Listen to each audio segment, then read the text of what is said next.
के बाद जिस पर उनको कार्रवाई हुई, मैं तो भारतीय जनता पार्टी कार्यकर्ता अंदर चुनाव लड़े थे।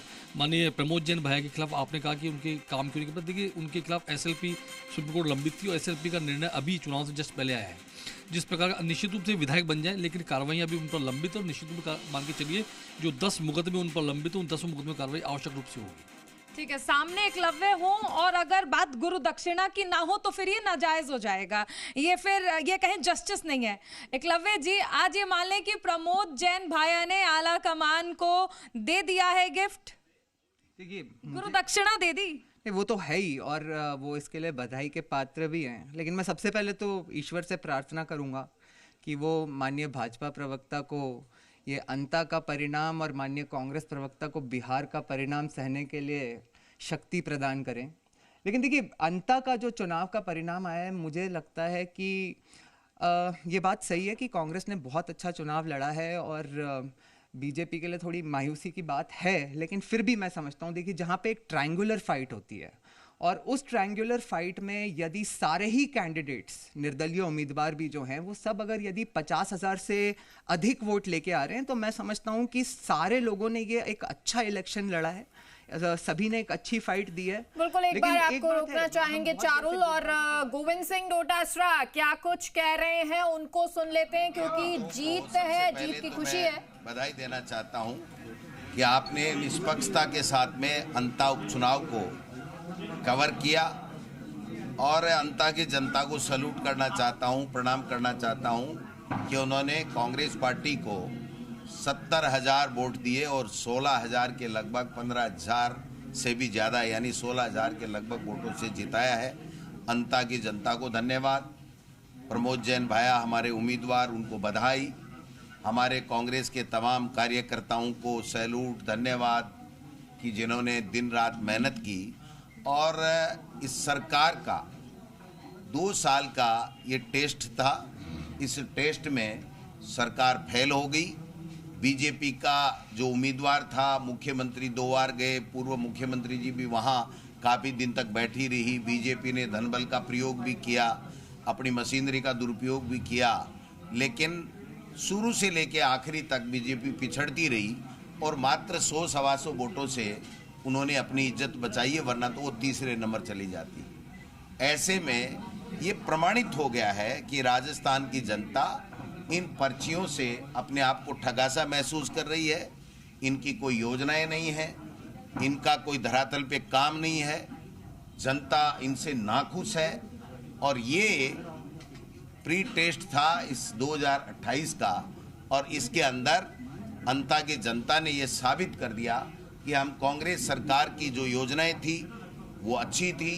भारतीय जनता पार्टी ने 2 साल में आपसी लड़ाई, दिल्ली की हाजिरी, पर्चियों में दम नहीं, ब्यूरोक्रेसी का भ्रष्टाचार, बीजेपी का भ्रष्टाचार, गुजरात मॉडल, गुजरात के लोग यहाँ जो काम कर रहे हैं और सारे के सारे ठेके औने पौने दामों में लेकर के और भ्रष्टाचार की चांदी कूट रहे हैं, उन सब चीज़ों के ऊपर अंता की जनता ने मोहर लगा दी है कि ये लोग बाग झूठ बोल सकते हैं, बरगला सकते हैं, भ्रमित कर सकते हैं, लेकिन जनता की सेवा नहीं कर सकते हैं।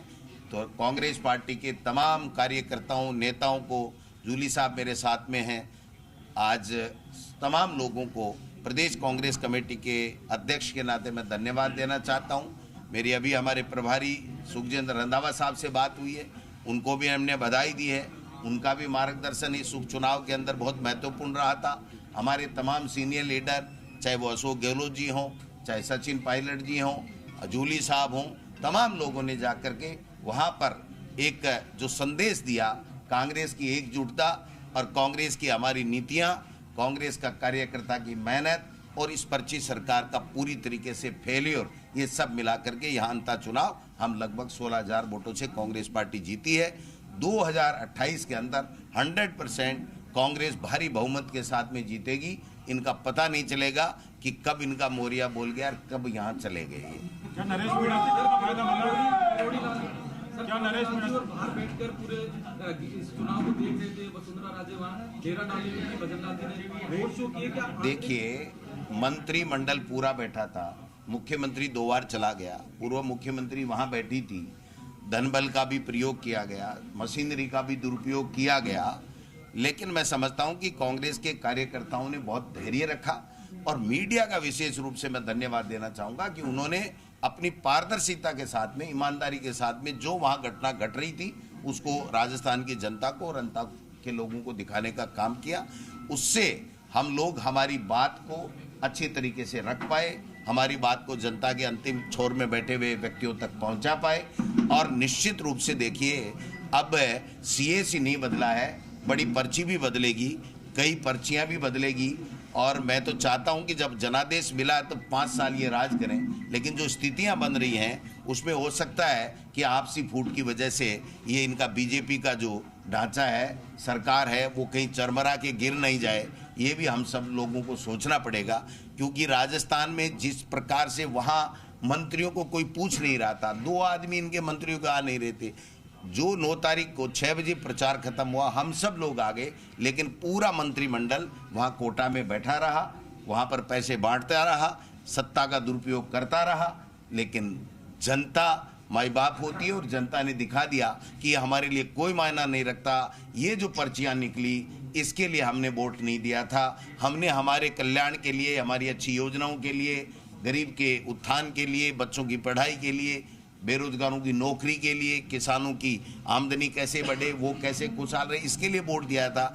इसका कोई 2 साल तक कोई काम हुआ नहीं, इसलिए पूरी तरीके से ये पर्ची सरकार फैल हुई है और बीजेपी की जो फूट थी वो उजागर हो गई है। और 120 मायना क्या रखता, वरना तो इतनी फजीयत होती कि ये कैसे बैठते, कैसे ये सरकार चलाते, मेरे समझ से बरे है। एक निर्दलीय ने इनको पीट दिया, इससे ज़्यादा इनकी दुर्गति कोई हो नहीं सकती।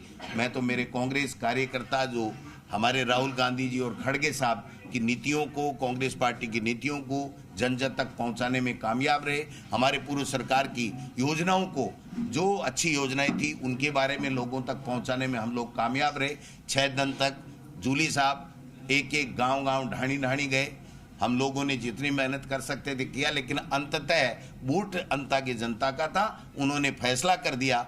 इस माहौल में इस तरीके से बीजेपी सत्ता का दुरुपयोग करे, मुख्यमंत्री 2 बार जाए और वहां जाकर के अनर्गल भाषण दे, और कई और नेता भी गए, वो सब जाने के बाद में जो दुष्प्रचार उनको करना था